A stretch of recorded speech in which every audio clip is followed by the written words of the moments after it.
Hello, my name's Rick and welcome to another WatchGas video.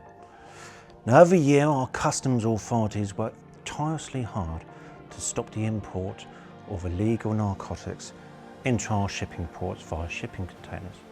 Now at the moment the process is rather long. It can take up to 48 hours if not longer to test a shipping container for narcotics coming into the country.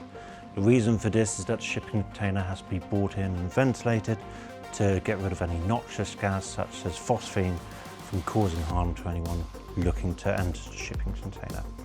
Because of this, WatchGas has come up with a much faster, quick, effective solution to ensure that we can get through multiple shipping containers at more than half the speed. Here we have the sampling backpack itself. Now the whole process of this backpack is to take samples from the shipping containers without having the need to open them up. So let's look at the backpack front to back. So as you can see, you've got your straps on the back. It's very, very portable. I'm not going to show you how to put a backpack on. I'm sure you know how to do that yourself. If we open up the front, we can turn the unit on.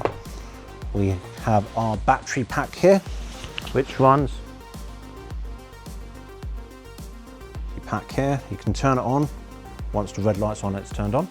You'll have a spare bag that you can keep on your side, put an extra battery pack in. Once that's all turned on, you can just zip that back up.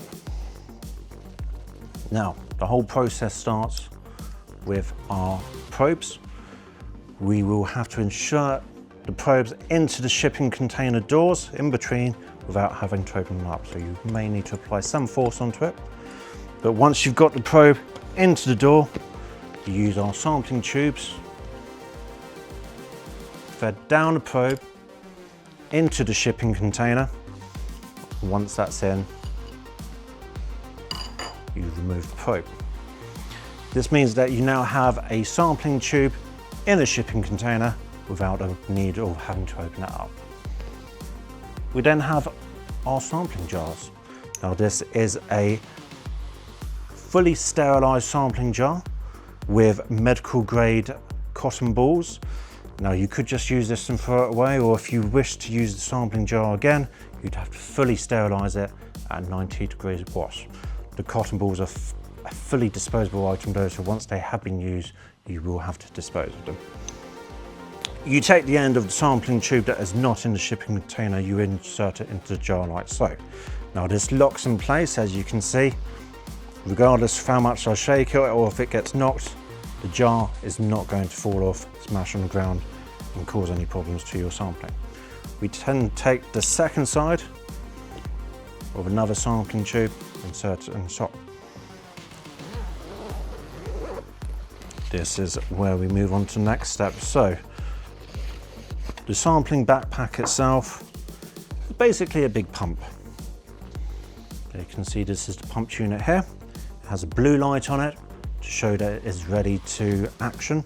The dials on the front of the unit dictate the amount of time to run the pump for. You can run it up to 9 minutes, and certainly for larger shipping containers, this will ensure that all the air is drawn from the back of the shipping container through the pump into your jar, so you can get your full sample. The longer you run it for, the more of an efficient sample you're going to get. Inserting the tube into the pump, ensuring you've got the right side. Much easier when you've got one side in the shipping container. So we've got shipping container, tube, jar, extra tube into the pump. Again, this is fully locked in place. Doesn't matter where it's being held, it's not going to drop off, it's not going to smash. Once you've got it all attached, little double tap on the pump, you will start the pump from working. The time on here will automatically turn off the pump once that time has allotted. For the sake of this, I'm just going to turn this off by holding it. Now once you've got your sample into your jar, you can fully detach it. We'd suggest then getting a label to stick onto the front with the number of the shipping container on the jar, so when you test it, you know exactly where your samples are coming from. Once you have a jar, I would open it and we let the jar vent for 30 minutes. This also then gets rid of any noxious gases like phosphine. It means that if someone opens it, they're not doing this straight away, causing harm to themselves. Now, narcotic residue, cocaine residue, it's very, very sticky. This is why we have the cotton balls, and it will stick to the cotton even with the jar open. You don't put these jars in the allocated spaces for your sniffer dogs to go around and sniff all the jars and ensuring if there's a problem with it. Obviously, if they find it, they will get rewarded, and there'll be another shipping container found with illegal narcotics in it. Here we have the second backpack with the spare jars in it, so you can work with both packbacks, one in your front, one in your back, or you can work with a colleague carrying the spare ones around for you, so you can move from shipping container to shipping container. And that is the WatchGas sampling backpack to ensure that we're stopping as many illegal narcotics coming into our shipping ports as fast and effectively as possible. Thank you very much. Goodbye.